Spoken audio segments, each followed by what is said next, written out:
خۆشەویستانی کورسادنی و سڵاوتان لێبێ بە خۆشحاڵیەوە لەگەڵ هاوکارانم پانۆرامەیەم شەوتان پێشکەشەکەین. لە ئێستادا کەمانجی ڕەمەزانی پیرۆزە مامۆستایانی ئاینی لە دێر زەمانەوە لە ناو کولتوری کوردەواری و مێژووی کوردستاندا ڕۆڵی بەرچاویان هەبوو. لە ئێستاشدا کە کۆمەڵێک کێشە و گرفتی جۆرا و جۆر لە هەرێمی کوردستان و لە کۆمەڵی کوردەواریدا هەیە، بەتایبەت لە مانجی ڕەمەزانی پیرۆزدا ڕۆڵی مامۆستایانی ئاینی چییە؟ وەزارەتی ئەوقافی حکوومەتی هەرێمی کوردستان ئامادەکاریەکانی چین بۆ ئەوەی ئاراستەی مامۆستایانی ئاینی بکە و بە هەمانجی لەگەڵ یەکێتی زانایانی ئاینی ئیسلامی کوردستان بۆی بتواندرێت لە کۆمەڵێک کێشە و پرسدا مامۆستایانی ئاینی کە زۆرترین خەڵک لە هەرێمی کوردستاندا گوێیان لێ دەگرێت بەتایبەتی لە ڕۆژانی هەینی و لە وتارەکانیشیاندا بتواندرێت سوودبەخش و بە سوود وەرگەڕێتەوە بۆ ناو کۆمەڵی کوردەواری. لە ئێستادا جگە لە قەیرانی دارایی و گرانی بازاڕ و هەروەها کێشە کۆمەڵایەتیەکان و کۆمەڵێک پرسی تر لە هەرێمی کوردستاندا هەیە. بە ڕای زۆرێک لە خەڵکی هەرێمی کوردستانیش وێڕای دادگا و یاسا و وەزارەتی ناوخۆی حکوومەتی هەرێمی کوردستان مامۆستایانی ئاینی کۆڵەکەی سەرەکی ئەو پرسن. لەسەر ئەم پرسەم شەو پانۆراما میوانداری هەریەک لە بەڕێزان لە شاری هەولێرەوە مامۆستا مەلا عەبدوڵڵاوی سەرۆکێشێتی زانایانی ئاینی ئیسلامی کوردستانی کردو بەڕێزیان لە هەولێرەوە لەگەڵمانە بەخێربێی مامۆستا سوپاس دەکەین. هەروەها لە شاری ڕانیەوە دکتۆر زێنەدین کا بەڕێزیان بریکاری وەزارەتی ئەوقافی حکوومەتی هەرێمی کوردستانە. سوپاس بۆ هەردوو میوانی عەزیزم. سەرەتا لە مامۆستا عەبدوڵڵا پرسیارەکەین مامۆستا ئێوە تا چەند هەستان بەو کەلێن و فەراغانە کردووە کە لە کۆمەڵی کوردەواریدا هەیە و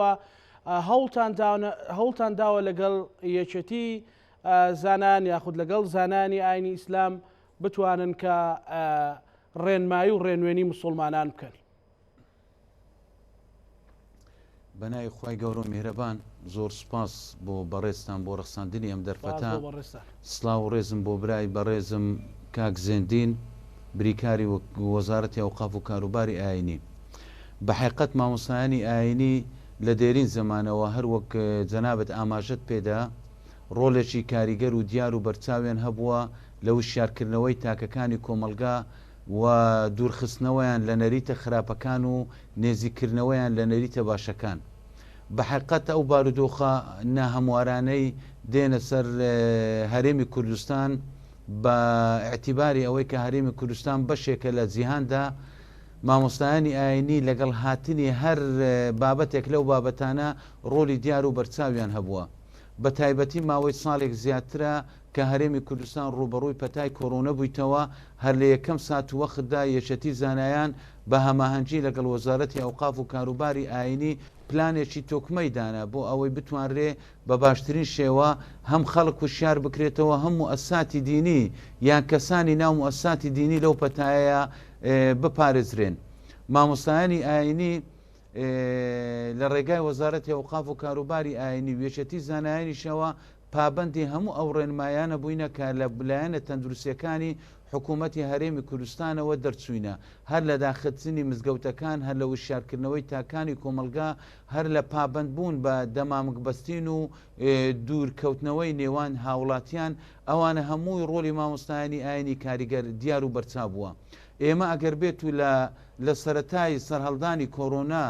لە مانجی شوباتی ساڵی ڕابردوو تا ئێستا ئەژمار بکەین یەکێتی زانایان 82 پەیامی هەبووە. 82 پەیامی وشارکردنەوە و ڕێنماییکردنی خەڵک، 82 پەیام کە خۆی لەوە ئەگریتەوە هەمووی پابەندبوونی موسڵمانان بە خۆپارێزیەکی تەواو لەو پەتایە کە دڵنیام پشتیوانی مامۆستایانی ئاینی بووە هۆکارێکەوە پلانی حکوومەتی هەرێمی کوردستان سەرکەوتوو بێ لە قۆناغەدا. ڕاستی ئەم بابەتەش خۆی لەوە ئەبینیتەوە کە ڕێزدار جەنابی سەرۆکی حکوومەتی هەرێمی کوردستان هەم لە پەیامی ساڵی ڕابردووی بە بۆنەی جەژنی ڕەمەزانی پیرۆز و پەیامی ئیم ساڵیشی بە بۆنەی هاتنیمانجی ڕەمەزانی پیرۆز ڕۆلی مامۆستایانی ئاینی گەلێک بەرز و پیرۆز نرخاند. ڕۆلی مامۆستایانی ئاینی بە شێوەیەکی وان نرخانکەوە هاوکار و هەماهنگ بووینە بۆ کەمکردنەوەی زیانەکانی پەتای کۆڕۆنا و هەروەها بەڕێز جێگری سەرۆکی ئەنجومەن وەزیران کاقوبات ئەویشیان لە پەیامی ساڵی ڕابردووی بە بۆنەی دامەزراندنی یەکێتی زانایان تشی خێسە سەر ئەو بابەتە کە مامۆستایانی ئاینی ڕۆلێکی دیار و بەرچاویان هەبووە کە خەڵک و شارکەنەوە بۆ ئەوەی خۆپارێزیەکی تەواو بکەن. ئەوە هەموو گەواهی ئەو ڕاستیەمان پێڵێ کەوا مامۆستایانی ئاینی هەموو کاتێک هاوکارن بۆ پاراستنی گیانی خەڵک لەلایەک و لەلایەکی تریش ڕۆلی دیار و بەرچاویان هەبووە لە وشیارکردنەوەی تاکەکانی کۆمەلگا بە درێژایی مێژوو و لەگەڵ پێشهاتەکان خۆیان گونجاودووە و لە هەمان کاتیشدا مامۆستایانی ئاینیش بە دەرنەبووینە لەو زیانەی کەوا پەتای کۆڕۆنا دروستی کرد. بەداخەوە لە ساڵی ڕابردووە تا ئێستا نێزیکەی 54 مامۆستای ئاینی بە پەتای کۆڕۆنە کۆچی دوایان کردو بووینە قوربانی. ڕێژەیەکی زۆریشیان تووشی ئەم پەتایە بوون و نەخۆش بوون و خۆشبەختانە توانیان ئەم پەتایە تێپەڕین و دەربازی بکەن. کۆی قسەکانم لەم خاڵە کچڕی ئەەکەمەوە کە مامۆستایانی ئاینی هەموو توانای خۆیان لە هەرێمی کوردستان دەخەنە گەڕ بۆ ئەوەی وشیاری تاکەکانی کۆمەلگا بکەن بۆ ئەوەی کۆمەلگایەکەمان کۆمەلگایەکی تەندروست بێ، کۆمەلگایەکی ئاسوودە و بەختەوەر بێ، چونکە بە حەقیقەت نەخۆشیەکان و ناخۆشیەکان وردە وردە ڕوو لە کۆمەلگا ئێمە ئەکەن. لە بواری قەیرانەوە ئێمە لەگەڵ هاتنی کۆڕۆنەوە ڕوبەڕووی قەیرانی ئابووری بووینەوە، بەڵام مامۆستایانی ئاینی ڕۆڵێکی زۆر کاریگەریان هەبوو لێڕاهێنانی هاوڵاتیان لە سەردان بە خۆداگرتن، لە سەرسەبر، لە سەر تەحمل. لە دیوەکەی تێر مامۆستایانی ئاینی بە تایبەتی یەکێتی زانایان ڕۆلێکی کارای هەبوو بۆ ئەوەی دەنجی هاوڵاتیان بگەینی تێلایەنە پەیوەنددارەکان، پێیان بڵێ ئەم بارودۆخە پێویست بەوە ئەکەکەەوە بە شێوەیەکی جددی بێنە سەرخەت و لە معاناتی خەڵک تێبگەن بۆ ئەوەی خەڵک هاوکارە لەگەڵ ئێوە بۆ تێپەڕاندنی قەیرانی دارایش، بەڵام ناکرێ خەڵکیش پشتگوێ بخرێ. لە هەمان کاتتا لەگەڵ ڕوبەڕووبوونەوەی قەیرانەکانە یەکێتی زانایان پەیامی هەبوو بۆ تاجیرەکان بۆ ئەوەی ڕۆلی خێرخوازی بینن، بۆ ئەوەی دەستی خێرخوازیان هەبێ لە ناو خەڵک. خۆشبەختانە ڕێژەیەکی یەکجار زۆریش لە ڕێکخراوەکانی خێرخوازی بەبێ جیاوازیەوە و هەروەها دەوڵەمەندەکانیش توانیان بە پیل بانگەوازی مامۆستایانی ئاینی بێن و لەم قۆناغەدا ڕۆلێکی دیار و بەرچاویان هەبوو. بۆیە مامۆستایانی ئاینی بەشێکن لە کۆمەلگا، بەشێکی دانەبراون لە کۆمەلگا، هەموو کاتێک بە هەماهەنگی لەگەڵ دام و دەستگا ئاینیەکان بەگشتی و وەزارەتی ئەوقاف و کاروباری ئاینی بە تایبەتی توانیتیان پلانی تۆکمەدا بنێن بۆ ئەوەی بە شێوەیەکی سەرسەختانە ڕوبەڕووی قەیران و ناخۆشیەکان ببنەوە. ئیمساڵ پێش هاتنی مانجی ڕەمەزانی پیرۆز یعنی بارودۆخی تەندروستی وای دە قەزاخوازیکەوە ماوەی 10 ڕۆژ مزگەوتەکان دابخرێن. خۆشبەختانە مامۆستایانی ئاینی بەو پەڕی خۆشحاڵیەوە هاوکار بوون بۆ داخستنی مزگەوتەکان بۆ ئەوەی بتوانین ڕێژەی توشببوونی ئەم پەتایە لە ناو تاکانی کۆمەلگا کەمی بکەینەوە. لەگەڵ هاتنی مانجی ڕەمەزانی پیرۆز وەزارەتی ئەوقاف و کاروباری ئاینی کە لەگەڵ لێژنەی باڵای کۆڕۆنا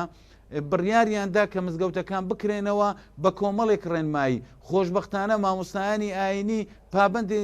هەموو ڕێنماییەکان بوون. ئێستا ئەبینی لە مزگەوتەکان بە باشترین شێوە ڕێنماییەکان و ئەو ڕێنمایانی کە لایەن وەزارەتی ئەوقاف و کاروباری ئاینی دەرچوونە مامۆستایانی ئاینی پێ و پابندن، هەم لە بەستنی دەمامک و هەم لە تعقیم و هەم لە خۆوە دوورخۆتنەوە لە کاتی ئەنجامدانی ئەرک و عیبادەتەکان. ئەوە گەواهی ئەو ڕاستیەمان پێڵێ حکوومەتی هەرێمی کوردستان دەیەوێت کەشێکی تەندروست بۆ ئەنجامدانی خواپەرستیەکان فراهەم بکە، بەڵام گرنگیشە خەڵک پێ و پابند بێ و هاوکاری و هەماهەنگی مامۆستایانی ئاینی سەرکەوتنی پرۆسەکەی سەلماندووە. بەڵام مامۆستا گەڕێمە لای بەڕێستان دکتۆر زێندینیانی، ئێوەکو وەزارەتی ئەوقافی حکوومەتی هەرێمی کوردستان چیتان کردو بۆ ئەوەی بە بەرنامە بە مبەرمەج ئاراستەی مامۆستایانی ئاینی بکرێت بۆی بتواندرێت هەم بە سوودوەرگرتن لە پەیامی پیرۆزی ئیسلام و هەمیش بەو کولتورە جوانە کوردایەتە تێکەڵیکەن و خزمەتی کێشە و درز و کەلێنەکانی کۆمەڵی کوردەواری پێ بکرێت. زۆر سپاس کاکزانە، سلااو ڕێزی زۆر تایبەتم بۆ جەنابی مامۆستا مەڵا عەبدوڵڵا سەرۆکی یەکێتی زانایان هەیە. سوپاس بۆ بینەران. دیارە ئێمە لە وەزارەتی ئەوقاف و کاروباری ئاینی بەپێی ئەو یاسا و ڕێکارە بەرکارانەی کە لە وەزارەتی ئەوقاف و کاروباری هەیە بە تایبەتی یاسای ژمارە 11 ساڵی 2007 یەک لە ئامانجەکانی وەزارەت خزمەتکردنی مامۆستایانی ئاینی و تەچێ و خانەقاکانە. لەبەرەوە ئێمە ئەرچی وەزارەتی ئەوقافی کاروباری ئاینیە بەپێی ئەو چوارچێوەی ئەو یاسا وەهەروەها چوارچێوە یاساکانی حکوومەتی هەرێمی کوردستان کە خزمەتی مامۆستایانی ئاینی بکات و مامۆستایانی ئاینی لە ڕابردوو ڕۆلی یەکجار گەوریان بینیوە لە خزمەتکردنی کۆمەلگای کوردەواری. ئێمە کە قسە لەسەر مامۆستای ئاینی ئەەکەین، مامۆستای ئاینی لە کۆمەلگای کوردەواری خاوەنی پێگەیەکی زۆر تایبەتن و ئەوان لە مێژوو خزمەتی زۆریان بە خەباتی کوردایەتی کردی جگە لە خزمەتکردنی ئاینی پیرۆزی ئیسلام کە یەکێک لە ئەرکە ئەساسیەکان بۆ ئەوان مزگەوتیان تەنها بۆ خزمەتکردنی ئاینی پیرۆزی ئیسلام بەکارنەهێناوە بەڵکو بۆ خزمەتکردنی خەباتی ڕەوای گەلەکەمان و خزمەتکردنی ئەو پێکەوە ژیانی کە جەناوی مامۆستاش باسی کرد، خزمەتکردنی تاکەکانی کۆمەلگا، هوشیارکردنی تاکەکانی کۆمەلگا و ئاراستەکردنی کۆمەلگا بەرەو کاری باش، هەروەها بەرەو کاری خێرفازی، بەرەو پێکەوە ژیانی ئاشتیانەی کۆمەلگای کوردی، تاکەکانی ناو ئاینی پیرۆزی ئیسلام و دەرەوەی ئاینی پیرۆزی ئیسلام و کەمایەتیەکانش. لەبەرەوە ئەرچی ئێمێ وەک وەزارەتی ئەوقافە لێرەوە بەڕاستی سوپاسی مامۆستایانی ئاینی و سوپاسی یەکێتی زانانیش بکەین بە تایبەتی لەو قەیرانەی کە دروست بووە لە ساڵی ڕابردوو قەیرانی کۆڕۆنا. ئەرچی ئێمەی لە وەزارەت قورستر کردووە، چونکە ئێمە زۆر جار پەنامان بۆ شتێک بردووە لە چوارچێوەی ئەو بڕیارانەی لیژنەی باڵای کۆڕۆنا بۆ نمونە داخستنی مزگەوتەکان. ئەگەر ئەو هاوکاری مامۆستایانی ئاینی ئەگەر هاوکاری یەکێتی زانان بە تایبەتی کە لە کەناڵەکانی خۆیان ڕێنوێنی مامۆستایانیان کردووە و هەروەها وەزارەت بەپێی ئەو ڕێکار و یاسا بەرکارانەی کە بە تایبەتیش ئەوانەی لە چوارچێوەی بەرەنگاربوونەوەی کۆڕۆنا دەرچوون، دیتمان لە پێش ڕەمەزانی پیرۆز و هەروەها ساڵی پارشماوەیەک دەرگای مزگەوتەکان داخران. داخستنی دەرگای مزگەوتەکان ڕەنگە شتێکی ئاسان نەبێت، چونکە کۆمەلگای ئێمە کۆمەلگایەکی موسڵمانە و هەروە تاکەکانی ئێمە پابندن بە ئاینی پیرۆزی ئیسلام، بەڵام بە حکمی ئەو مەترسیەی کە لەسەر کۆمەلگای کوردی هەبوو و بەو لە خۆبردووەی مامۆستایانی ئاینی کە هاوکاری وەزارەتی ئەوقاف و کاروباری ئاینیان کرد، توانیمان بەڕاستی ئەو قۆناغە مەترسیدارانە تێپەڕێنین و ئێستا کە لیژنەی باڵای کۆڕۆنا بڕیاری داوە دەرگای مزگەوتەکان بۆ مانجی ڕەمەزان بکرێنەوە، ئەگەر سەیری مزگەوتەکان بکەین بەڕاستی ئەوەی دڵخۆشە، ئەوەی جێگای دڵخۆشی ئێمێ وەکو وەزارەت پابندبوونی مامۆستایانی ئاینیە و هەروها پابندبوونی خەڵکیشە کە قسە لە مامۆستایانی ئاینی وەرئەگری. ئێستا کە سەیری مزگەوتەکانەکەی هەموو ئەو ڕێنمایانەی کە لە وەزارەتی ئەوقاف و کاروباری ئاینی دەرچوون لە لێک دوورکەوتنەوە و هێنانی بەرماڵ و کۆمەڵێک ڕێکار و یاسای بنمونە تاقیم، ینی کۆمەڵێک شتی دیە خەڵک ئەوەندە پابندە، چونکە ئێمە ئەزانیم ینی کۆمەلگای کوردی وەکو باسم کرد کۆمەلگایەکی موسڵمانەوە، مامۆستای ئاینی خاوەنی پێگە و ڕێزێکی یەکجار زۆرە کە ئاراستەی خەڵک کە هاوکات لەگەڵ ڕێنمایەکانی وەزارەتی ئەوقاف ئەبینین کۆمەلگای ئێمە پابند ئەبی و ئەوەشیان بڕاستی وای کردووە کە ئیشاءالله ئەو ڕێژەکە بەرەبەرەکەم بێتەوە و ئێمە لەو قۆناغی ئەو مەترسیانە دەربچین و دەربازمان. بەڕێز دکتۆر، ینی زۆر جار کۆمەڵێک کێشە و گرفت لە هەرێمی کوردستاندا هەیە کە مەسەلەن حکوومەتی هەرێمی کوردستان لی بەرپرسیارە، بەو پێیکە ئێوەش وەزارەتێکی ناو چوارچەوەی حکوومەتی هەرێمی کوردستانن تا چەند ئازادی بۆ مامۆستایانی ئاینی فراهم کراوە کە بتوانن لە چوارچێوەی گوتاری ئاینیدا ڕەخنە بگرن، سەرنجیان هەبێت و نیگەران بن و تەنانەت نیگەرانیەکانی خەڵک هاوبەشکەن لەگەڵ ئێوەیە. خۆی بێگومان منبەری مزگەوتەکان بەردەوام شوێنی گەیاندنی داخوازیەکانی خەڵکە جگە لەوەی بابرێم ئاراستەکردنی خەڵکەلۆ بۆ فێڕەوکردنی ڕێنمایەکانی پیرۆزی ئیسلام. لەبەرەوە ئێمە وەکو وەزارەت بەردەوام کە ئاراستەی مامۆستایانی ئاینی یاخود ڕێنوێنی مامۆستایانی ئاینی بەپێ یاساکانی وەزارەتی ئەوقافەکەین، ئێمە هیچ کاتێک ڕێگامان لە هیچ مامۆستایەک نەگرتووە ڕای خۆی لە چوارچێوەی یاساکانی حکوومەتی هەرێم و یاسای ژمارە 11 ساڵی 2007 کە باس لە پێکەوە ژیانی ئاینی ئەکەوە باس لە لێبوردەی ئاینی ناو ئاینی پیرۆزی ئیسلامی شەکە. لەبەرەوە منبەری مزگەوتەکان بەردەوام منبەری گەیاندنی داوا و داخوازیەکانی خەڵک بۆ جگە لە ئاینی پیرۆزی ئیسلام. بەڵام یانی ئێمە پێویستە شتێک لەو بابەتێ جیا بکەینەوە. زۆر جار منبەری مزگەوتەکان بەداخەوە ئەگەر لەلایەن چەند مامۆستایەکی کەمیش بیت بۆ هەندێک مەسائلی ئەگەر تونڕەوی بەکاربێ ئەوە دژی یاساکانی وەزارەتی ئەوقاف و تەنانەت حکوومەتی هەرێمی کوردستانیشە ئەگەر منبەری مزگەوت بۆ باگراوندی حیزبی یاخود بۆ شتێکی دی بەکار بێت، چونکە ئاینی پیرۆزی ئیسلام بەڕاستی لە لای ئێمە لەو شتانە هەمووی گەورەترەوە لە 1990 مامۆستایانی ئاینی لە هەرێمی کوردستان پابەندی ڕێنمایەکانن و پابەندی ڕێنمایەکانی یەکێتی زانانی ئاینی ئیسلامن، چونکە ئێمە ئەو ئاینەی لە باو و باپیرانمانە وەرگرتووە بەڕاستی ئەمانەوێ لەسەر ئەو ڕێزکە ئاینە بەردەوام بین کە ئەویش ئاینێکی پاچی پیرۆزی ئیسلامە، ئاینێکە کە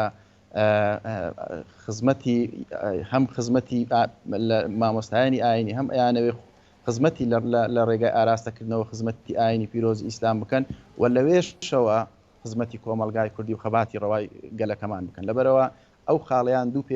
دووشتی پێکەوە گرێدراون، بەڵام زۆر جار ئەبینین لە شوێنێک لە شوێنەکان ئەگەر شتێکی زۆر دەگمەنیش بێ مامۆستایەکی ئاینی کە لە چوارچێوەی ئەو بابەتە ئاینیەکان دەرەچی یاخود ئەوێ منبەری مزگەوتەکان بۆ هەندێک شتی تایبەت بەکاربیینی ئەوە یعنی ئەوە بابەتێکە ئەچێتە چوارچێوەیەکی تر ئەگانە ئێمە قەت ڕێمان لە مامۆستای ئاین نەگرێتە ڕەخنە هەبووە بەڕێز دکتۆر، ینی مامۆستای ئاینی هەبووە کە منبەرەکە بۆ خزمەتی خۆیان بۆ کۆمەڵێک مەرامی حزبی و شخصی بەکاربێنێت. من ناڵێم ینی بەکاری ناوە، بەڵام لە حاڵەتێک ئەگەر خوانە خواستە مامۆستایەکی ئاینی بێ منبەری مزگەوت بۆ ئەو بابەتە بەکاربێنێ ئەویان ئەچێتە چوارچێوەی بابەتێکی تر، چونکە ئێمە لە مێژووی وەرگرت کۆمەلگای کوردی لە مێژووی وەرگرتنی ئیسلامەوە تا ئێستا منبەری مزگەوت منبەری شوێنی ینی ئاراستەکردنی ئاینێکی پاچی پیرۆزی ئیسلام بووە، شوێنێک بووە کە خەڵک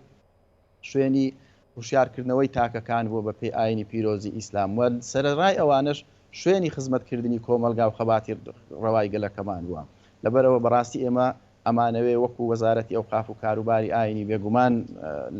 مامۆستاش ئەوە حزوری هێزانە یەکێتی زانایانش ئەو ڕێزکە پاکە ئاینیە پەرە پێ بدەین، گەشەی پێ بدەین بۆ ئەوەی کۆمەلگای ئێمە ینی کۆمەلگایەک بێ دوور لە تونند و تیژی ئاینی، کۆمەلگایەک بێ دوور لە ینی ئاین وەکو لە ڕابردوو هۆکاری یەخستنی کۆمەلگا بۆ هۆکاری ئاراستەکردنی کۆمەلگا بۆ بەرەو شتە جوانەکان لەسەر ئەو ڕێزکێ و لەسەر ئەو ڕێباز ئەو پەیڕەوە کە بنەمای پیرۆزی ئاینی ئیسلامن لەسەر ئەو ڕێزکەیە بەردەوام بین. بەڵێ دکتۆرە گەڕێمە لای بەڕێستان مامۆستا مەلا عەبدوڵڵا، لە ئێستادا بۆ نمونە مانجی ڕەمەزانی پیرۆزەوە بەهۆی ئەوەی کە لە ماوەی ڕابردوودا قەیرانی دارابێەوە 121 موچەی فەرمانبەران و موچەخۆرانی هەرێمی کوردستان بڕاوە تا ڕادەیەکی زۆر بارگرانیەکی زۆر لەسەر شانی هاوڵاتیانەوە بەتایبەتی چینی مامناوەند و چینی هەژار کە لە هەرێمی کوردستان زۆرینەیە.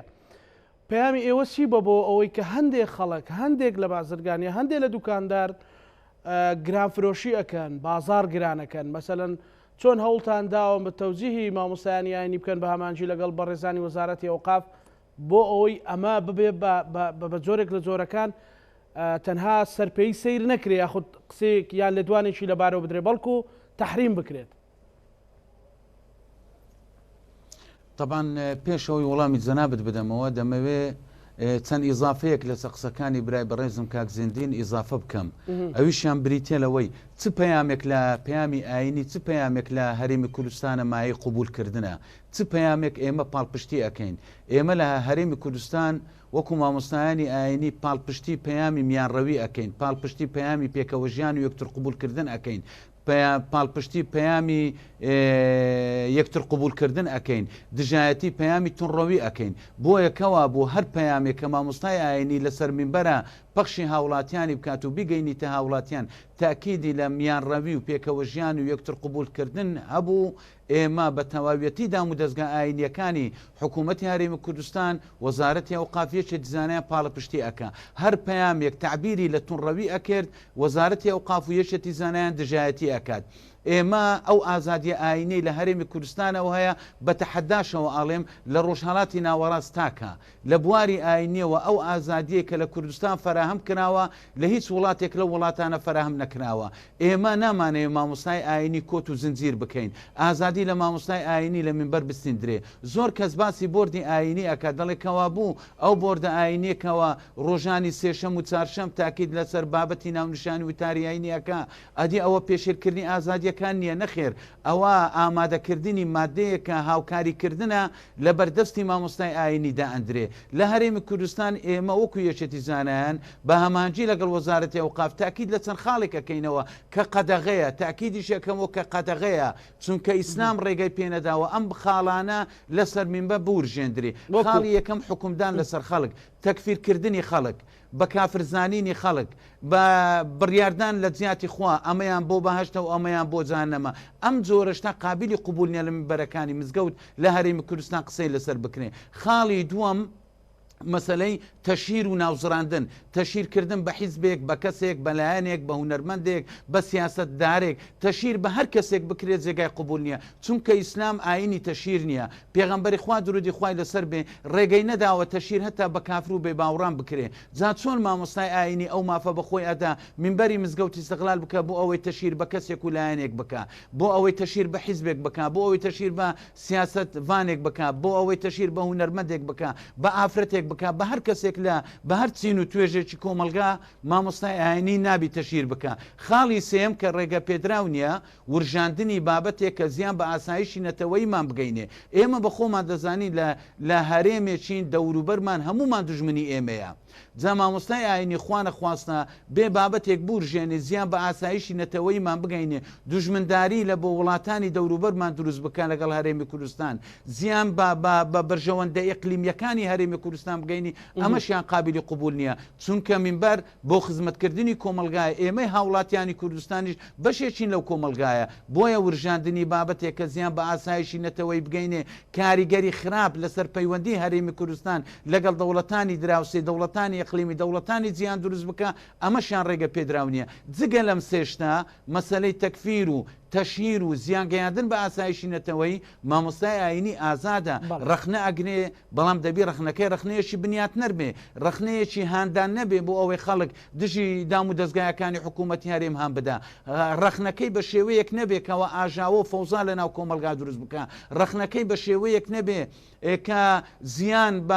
بە ئاشتی کۆمەڵایەتی بگەینێ پەیامی ئیسلام یان پەیامی مامۆستایانی ئاینی بۆ هاوڵاتیانی کوردستان پەیامی ئیسلامە کە خۆی لە ئاەتی وەقول و للناسی حوسنا کۆ ئەکاتەوە بێمە سەر وەڵامی لەوەی بێ سەر وەڵامی پرسیارەکەی پێشوم مامۆستای لەو جۆرە هەبوو ینی منبەر بەکار هاتوو بۆ پرسانە مەسەلەن بۆ پرسی تەکفیرکردن بۆ پرسی تەشیرکردن بە ڕاشکاوانە ئەگەر بڵێن بەڵێ بەداخەوە چەند مامۆستایەک کە لە پەنجەی دەستێناپەڕن منبەریان بەکارهێنابوو لە بۆ تەشیر و ناوزڕاندن خۆشببختانە ئەو بە شێوەیەکی یاسایی وەزارەتی ئەوقاف و کاروباری ئاینی ئیزراعاتی لەگەڵکردن چونکە ئەم کەسا پێشەوەی پێشێلی یاسا بکە پێشێلی دەسەڵاتی منبەری کردووە چونکە شخصیەتێکی معنەوی هێزێکی معنەوی ئەم منبەرەی خستیتە بەردەستی مامۆستای ئاینی مامۆستای ئاینی کە دێتە سەر منبەر تەمسیلی ئیسلامەکە کەوا بوو شتێکی ورژاندووە پێچەوانەی بنەما سەرچەکانی ئیسلامە پێچەوانەی ئەو پیشەیە کەوا بەڵێنی داوە بە پاکانە ئەنجامی بدا بۆیە بەڵێ بە تاکیدەوە چە مامۆستایەکی ئاینی کە لە پەنجەی دەستێ ناپەڕن منبەریان بەکارهێنابوو بۆ تەشیر بۆ ناوزڕاندنی خەڵک بۆ حکومدان و فتوادان لەسەر خەڵک یان بۆ ورژاندنی بابەتێک کە زیان بە ئاسایشی نەتەوەی بگەینێ و وەزارەتی ئەوقاف و کاروباری ئاینیش لە چوارچێوەی یاسا ئیزراعاتی یاسایی لەگەڵکردن بەڵێ لەسەر وەڵامی پرسیارەکەمان بابەتی بەڵێ لەسەر وەڵامی پرسیارەکەت بە گرانکردنی بازار ئێمە ساڵانە لەگەڵ هاتنی مانجی ڕەمەزانی پیرۆز وەکو یەکێتی زانایان لە کۆنەکتی بەردەوام داینە لەگەڵ سەرجەم پارێزگایەکانی هەرێمی کوردستان و وەزارەتی ناوخۆ بۆ ئەوەی هەوڵ بدرێ لەبەر ئەوەی هاوڵاتیان لە مانجی ڕەمەزانی پیرۆز زیاتر ڕوو لە بازارەکەن و لەوانەیە کۆمەڵێک پێداویستی و شت بکردن کە لە مانکانتی نەکڕن بۆیە ئەرچی وەزارەتی ناوخۆیە ئەرچی پارێزگارە بەڕێزەکانە هەوڵ بدەن بازار کۆنتترۆل بکەن کۆنتترۆل بە شێوەیەکی وا نوەلێنێتێکەوە بژمارەیەک تاجری دەوڵەمەند بازار ئیستەغلال بکات و نرخی کاڵاو کەلوپەل بە ئارەزوی خۆی دابنێ خۆشببختانە و پارێزگارە بەڕێزەکان و وەزارەتی ناوخۆش بە گرنگجیەوە تێبینیەکانی ئێمەیان وەکو یەکێتی زانایان بە هەند وەرگرتووە گفتوگۆمان لەگەڵ کردوونە و لە کۆنەکتی بەردەوام داینە و پەیامیشمان بۆ مامۆستایانی ئاینی ئەوە بووە کە ڕێنمایی هاوڵاتیان بکەن بە تایبەتی دوکاندارە بەڕێزەکان لە مانجی ڕەمەزانی پیرۆزە هەم پشت فراوانیان هەبێ ئەم سنگ فراوانیان هەبێ هەم هەوڵش بدەن لە پێناوی بەرژەوەندەیەکی مادی نرخی کەلوپەل لە بازار گران نەکرێ بۆ ئەوەیە ئێمە هەموو هاوڵاتیان بتوانین ئەم مانگێکی خوایی بێ مانگێکی کۆکردنەوەی پارە نەبێ ینی تەنها برای تاجیر و دەوڵەمەند لە مانجی ڕەمەزانی پیرۆز تەنها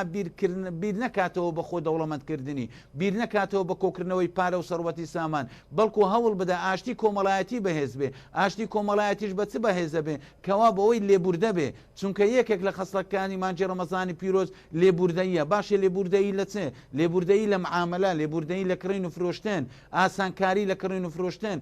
هەتا ئەگەر هاتو ئەو کەسە پێویستی بەو کەلوپەلە هەبوو لە توانایدانە بوو بە قەرز پێی بدا تا فترەیەکی دیاری کراو نرخی کەلوپەل گران نەکا بۆیە ئێمە بە تاکید ئەم ڕێنمایانە لە ڕێگای خۆمان وەکو یەکێتی زانایان یان لە ڕێگای ئەنجومەنی باڵای فتوا لە هەرێمی کوردستان یان لە ڕێگای پارێزگارە بەڕێزەکان هەوڵمان داوەکەوە هاوڵاتیان بە باشترین شێوە پاڵێن بن مامۆستا بەڵام ئەمە وەکو ڕێنماییەکە ینی ناکرێ ئەمە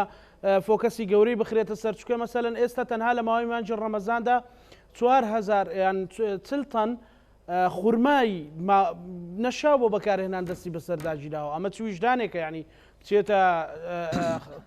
ینی خەڵک پارەی خۆی پێبدا ڕۆژۆوانێک کرێکارێک مامۆستایەک موچەخۆرێک پارە بۆ خورمایە بدامە ینی پێویستی بە خیتابێکی تونتر نییە لایەن مامۆستایانی ئاینی بە پشتبەستن بە قورئانی پیرۆز بەڵێ برای بەڕێزم پێشتر لە ساڵی 2016 ینی پێشتر فتوا هەیە لە لایەن یەکێتی زانایانەوە کەوا فرۆشتنی شتی ئەکسپایر بە هەموو شێوەیەک حرامە ڕێگە پێدراونیە ئەو کەسەش گوناحبارەکەەوە ئاسانکاری لە بۆ ئەکە ئەو کەسەش گوناحبارەکەەوە لە مەرزەکان داخلیەکە چاودێری دارایش گوناحبارە ئەگە خۆی لێ بێدەنگ بکە بۆیە پێشتر فتوای لەو شێوەیە هەیە ساڵانە مامۆسایانی ئاینی ئەم فتوایە بەبیر هاوڵاتیان دینەوە کەوا فرۆشتنی شتێک کە زیان بە تەندروستی خەڵک بگەینێ زیان بە سیحەتی مرۆڤ بگەینێ بە هەموو شێوەیەک حرامە هەتا بەکارهێنانی لە بۆ ئاژەڵیش بە حرام و بە قەدەغەکراو دانراوە بۆیە فرۆشتنیش مەوادی یەکسمایل لە ڕەمەزان و لە غیر ڕەمەزان بە حرام و قەدەغەکراوی دانراوە فتواشی پێدەرچووە مامۆستایانی ئاینیش ساڵانە تاکید و دووپاتی لێکەنەوە بە هەمان شێوە فتوایەکی تریش هەیە لایەن ئەنجومەنی باڵای فتوا لە هەرێمی کوردستان کە لە مەسەلەی قۆڕەخکردنی بازار کە پێی دەگوترێن لە ڕوانگەی شەرعیەوە پێی دەگوترێ احتیکار قۆڕەخکردنی بازارش بریتە لەوەی شارنەوەی هەندێک کەلوپەل بۆ ئەوەی لە بازار گران بێ نرخەکەی بەرز بێتەوە ئەو کاتەی نرخەکەی بەرز بووە برای تاجیر هەر بستێ بە ئارەزوی خۆی کەلوپەلەکە بفرۆشی بە نرخێک بەخۆی نرخەکە لەسەردا بنێ ئەوەشیان لە ڕێگای شریعەتی پیرۆزی ئیسلام بە هیچ شێوەیەک ڕێگە پێدراو نییە فتوای لە یەکێتی زانایانەوە پێ دەرچووە مامۆستایانی ئاینیش لە وتارەکانی ڕۆژی هەینی لە مانجی ڕەمەزانی پیرۆز و دوای مانجی ڕەمەزانی پیرۆزیش بەبیر هاوڵاتیان دێنەوە چونکە یەکێک لەو شتانەی کەوا ئیسلام تاکیدی لێ کردیتەوە نێخێسیتە بەدەستی تاکەکان مەسەلەکردنی مەسەلەی بازارە مەسەلەی بازار لە حەزرەتی لە زمانی حەزرەتی عومەر ڕەزا و ڕەحمەتی خوای لێ بێ خەریک بوو قۆڕەخکردنی بازار دەست پێ بکە ئیمامی عومەر بەشێکی لە پۆلیسەکانی خۆی دروست کرد بە ناوی حیسبا یعنی چاودێریکردنی بازار ئەو چاودێری دارایی ئەو یان چاودێری ئابووری کە ئێستا لەلایەن حکوومەتی هەرێمی کوردستانەوە هەیە لەو سیستەمە ئیمامی عومەر و لە سیستەمی ئیسلام وەرگیراوە کە بە هەموو شێوەیەک ڕێگە پێدراو نییە تۆ بازار قۆڕق بکەی یان نرخی کەلوپەل زیاد بکەی چ لە ڕەمەزان چ لە دوای ڕەمەزان ویا مەواد و کەلوپەلی ئەکسپایر بفرۆشی بۆیە لێرە لە ڕێگای تەلەڤیزیۆنە بەڕێزەکەتان تاکید دەکەمەوە داواش لەلایەنە پەیوەنددارەکان لە حکوومەتی هەرێمی کوردستانەکەم هەموو جۆرە ڕێکارێک بەکاربێنن بۆ ڕێگەگرتن لە فرۆشتنی مەوادی ئەکسپایر ویا سزادانی ئەو جۆرە کەسانی کەەوە بازار قۆڕقەکان ویا نرخی کەلوپەل گرانەکەن چونکە ئەوە پێش ئەوەی زیان لە تاکەکانی کۆمەلگادان زیان لە ئاسایشی ئابووری وڵاتی ئێمەدا چونکە سێشت هەنە لە ئیسلامدا زۆر تاکیدی لێکرایتەوە کەوا پارێزگاری لێ بکرێ یەکەشیان ئاسایشی نەتەوەیی چونکە ئاسایشی نەتەوەی مڵکی گشتیە پێویستە کە ئێستا لەو سەردەما پێی دەگوترێ ئەمنی قەومی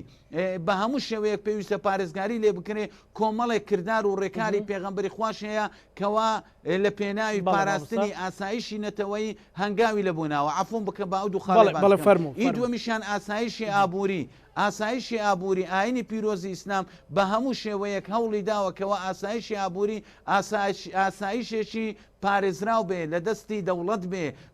بۆ ئەوەی چارەنووس و ئایندە و مەسیری هەموو هاوڵاتیان نەکەویتە دەست دەوڵەمەندێک دەست کەسێک بە ئارەزوی خۆی نرخی کەلوپەل زیاد بکاتەوە بکە هەرچەندە بەداخەوە لە هەرێمی کوردستان ئاسایشی ئابووریمان وەکو پێویست پارێزراو نیە بەڵام پێویستە زۆر پارێزراوتری بکەین خاڵی سێمیان کە ئیسلام داکۆچی لەکە ئەمنی فکریە ئاسایشی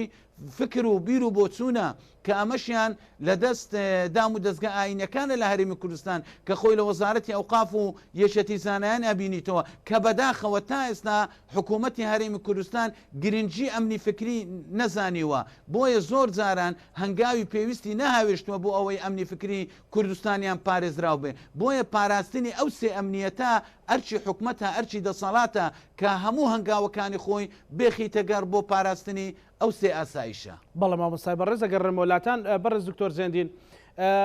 وەک بەڕێز لات ڕوونە کە لە هەرێمی کوردستان هەر چوارچەوەی ئاینی پیرۆزی ئیسلامدا مەسەلەن براسۆفیەکان هەن سەلەفیەکان هەن مەسەلەن لە ڕووی سیاسیەوە یەکگرتوو هەیە کۆمەڵ هەیە بزوتنەوە هەیە لە ناو سەلەفیەکان ئەترافێ لە ناو سۆفیەکان بۆ چون هەیە مەسەلەن ئەمە جیا لە پێکاتەکانی تر پلانتان چییە بۆ ئەوەی موحەدیەک دروست بکەن لە وتاری ئاینیدا خۆت ئەزانی کە مەسەلەن هیچ کەناڵێکی ڕاگەیاندن و هیچ سەرچاوەیەکی گەیاندن بەقەدەر مزگەوتەکان ناتوانێت پەیام بگەێنێت ئەگەر موحەدیەک دروست بکرێت پێتوانیە لە وەهاگوتارێکی وەکو بەڕێز مامۆستا مەلا عەبدوڵڵا باسی کرد ئەتوانن باشتر دەستامگا بە کۆمەڵگا و ئەتوانن باشتر پەیامە باشەکان بگەێنن بەڵێ بێگومان جەنابی مامۆستاش باسی کرد یان یەکێک لە ئەرکە ئەساسیەکانی وەزارەتی ئەوقاف و کاروباری ئاینی ڕێخستنی ئەو جیاوازیانەیە تەبەن بە شێوەیەکی بێلایەنی ئێمە وەکو وەزارەتی ئەوقاف لە چوارچێوەی ئەو یاسایانە کار ئەەکەین کە لە حکوومەتی هەرێمی کوردستان و لە پەرلەمانی کوردستان دەرچوون و مامۆستا باسی کۆمەڵێک جیاوازی کرد باسی هەندێک خاڵی زۆر گرنگی کرد ئەو خاڵانە ئەرچی وەزارەتی ئەوقافە بە هەمانجی لەگەر یەکێتی زانایان ڕێخستنی ئەو جیاوازیانەیە چونکە سەرنجام ئێمە ئامانجی ئێمە لە ئاراستەکردنی مامۆستای ئاینی و لە خزمەتکردنی مامۆستای ئاینی بۆ ئەوی منبەری میزگەوتەکان شوێنی یەکتر قبولکردن بێ شوێنی تەشهیر نەبێ شوێنی ئەوە نەبێ بەڕاستی کە تونڕەوی ئاینی بڵاو بکاتەوە چونکە ئێمە ئەگەر بەپێی ئەو داتانەی کە لە وەزارەتی ئەوقافن هەفتانە سەروی 1 ملیۆن کەس لە مزگەوتەکان بەشداری وتاری هەینیە لەبەر ئەوە وتاری هەینی بەلای ئێمەوە وەزارەتی ئەوقاف و یەکێتی زانایانش گرنگە چۆن ئاراستە ئەکرێەوە ئێمە بەردەوام لە ڕێگای ئەو بۆردەی وەزارەتی ئەوقافەوە ئاراستەی مامۆستایانی ئاینی ئەەکەین و چوارچێوەیەکی گشتی وتاری هەینیدا ئەنین کە لە چوارچێوەی ئاینی پیرۆزی ئیسلام هەفتانە ئەدرێتە مامۆستایان بۆ ئەوەی پێیوە پابند بن چونکە ئامانجی ئێمە تەنها و تەنها ئەوەیە بەڕاستی ئێمە ئەمانەوێ هەم خزمەتی ئاینەکە بکەین و هەم خزمەتی کۆمەلگاکەشەوە بکەینەوە خیتابی ئاینی دوور بێت لەو ڕەوتانێک کە جەنابەت باست کرد ئەوە ئازادیە بەشێک لەو ئازادیە کە لە هەرێمی کوردستان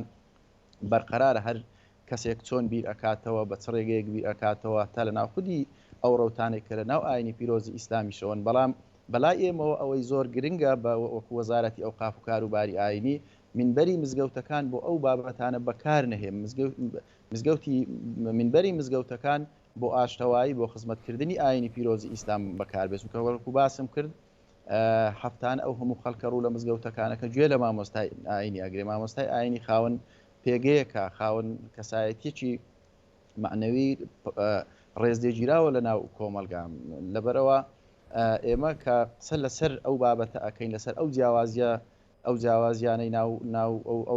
یاخود ئەو ڕەوتانەی ناو ئاینەکەین تەنانەت دەرۆ پەیوەندی ئاینی پیرۆزی ئیسلام لەگەر کە منەتەوایەتەکانش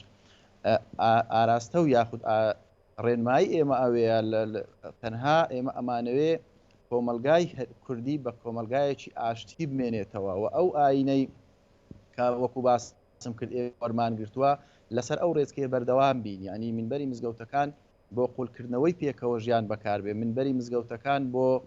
بۆ ئەوە بەکاربێ کە شوێنی ئاشتەوایی بێ منبەری مزگەوتەکان شوێنی پاراستنی بەرژەوەندیە باڵاکانی میلەتەکەمان بێ کە هەرواژ بووە لە مێژوو لەبەرەوە ئێمە تەنها ینی سەرنجی ئێمە لەسەر ئەو خاڵەیە ئیدی خەڵک ینی حتا لە ناوخودی ئاینی پیرۆزی ئیسلامش ینی بۆ نمونە ئەو حزبی جیاواز هەیە ڕەوتی جیاواز هەیە ئەوە ڕەنگە پەیوەندی بە وەزارەتی ئەو قافەوە نەبی بەڵام ئەوەی پەیوەندی بە ئێمەوەیە قسە لەسەر خیتاب ئەو خیتابە ئەکرێت کە لە مینبەرەکانەوە ئاراستەی خەڵک ئەکرێت ئەو خیتابە دەبێت لە چوارچێوەی یاسا و ڕێکارە یاسا بەرکارەکان بێ و لە چوارچێوەی تەسامحی ئاینی بێ کە مێژوویەکی قوڵ و دوور و درێژ لە ناو کۆمەلگای کوردی هەیە. بەڵێ کاک بەڕێز دکتۆر زێندین ینی لەبارەی ڕێخستنەوەی وتارەکان و پێشخستنی وتارەکان لەگەڵ گۆڕانکاریەکانی سەردەم بەڕێز دەزانی کە لە ناو کۆمەڵی کوردەواری بە ئەنجاناوی لێبنی قۆناغی ڕاگوزەر قۆناغی ئینتیقالی یاخۆ تەحولااتێکی مۆدێلاتی ژیان بێ ئاڵوگۆڕێ چۆن بتوانین کە ئاینی پیرۆزی ئیسلام بۆ هەموو ئەوانە ڕێچکە و ڕێبازی خۆی بۆ داناوە چۆن ئەتانەوێت کە مەسەلەن لە داهاتوودا لە ڕێگەی وتاری مزگەوتەکانەوە وا بکەن کە کۆمەڵگەی کوردی لە کۆمەڵێک ڕۆ بەرەو هەڵدێر نەڕواوکۆی ئێستا ئەیبینین بە کاریگەری کۆمەڵێک ڕاگەاندن. ئەزان چۆنە ئێمە بەڕاستی ئێمە لە وەزارەتی ئەو قاف و کاروباری ئاینی تەبەنەوەی جەنابەت باسەکە یەک لە ئامانجەکانی ئێمە ئەوەشیان وای کردی ئێمە لە کۆنفرانسی 2007 بیر لە یاخود یەک لە مقرراتەکانی یەکخستنی خیتابی ئاینی یەکخستنی خیتابی ئاینی تەمەەن تەنها لە هەرێمی کوردستان نییە لە زۆربەی وڵاتە ئیسلامیەکان پەیڕە و ئەکرێەوە سەرکەوتنیشی بەدەستهێناوە ئێمە کاتێک کە قسە لەسەر یەکخستنی وتاری ئاینی ئەەکەین تەبەن ئەو بابەتی وتاری ئاینی کە لە وەزارەتی ئەو قاف یاخود لە بۆردی وتاری هەینی کە لە وەزارەتی ئەو قافەوە ئاراستە ئەکرێ ڕەنگە دوو بابەت بێ بابەتێکیان پەیوەندی بە خودی ئاینەوەوەیە ئاینی پیرۆزی ئیسلام بابەتی دووەمیان پەیوەندی بە ئەو کێشانەوەی کە ڕوبەڕووی کۆمەلگای ئێمە ئەبنەوە زۆر جار هەندێک کێشە هەندێک گرفت جا ئەو کێشانە وەکو جەنابی مامۆستا باسی کرد کێشە زۆر جار ئابوووریە پەیوەندی بە بازاڕەوەیە زۆر جار کێشە پەیوەندی بە ئاشتەوای کۆمەڵایەتیەوەیە پەیوەندی بە ئاسایشی نەتەوەیەوەیە هەموو ئەو بابەتانە ئێمە تێکەڵچێشی ئەەکەین لەگەر بابەتە ئاینەکەی بۆ ئەوەی خەڵک هوشیار بکەینەوە خەڵک ئاراستە بکەین لەو مەترسیانێک کە لە ڕوبەڕووی هەرێم ئەبنەوە لە ناوخۆ و لە دەرەوەست بۆچی بۆ ئەوەی هەمومان پێکەوە کۆمەلگایەکی یەکگرت و لە چوارچێوەی وتارە ئاینیەکانەوە ئاراستە بکەین کە هەم خزمەتی خەڵک بکەین و لەوێشەوە خزمەتی بەرژەوەندی باڵاکانی هەرێمی کوردستان. بەڵێ بەڕێز دکتۆرە گەڕمە لای بەڕێستان مامۆستا مەلا عەبدوڵڵا وەکو پرسیاری لە بەڕێز دکتۆر زێندینم کرد چەند گرنگە کە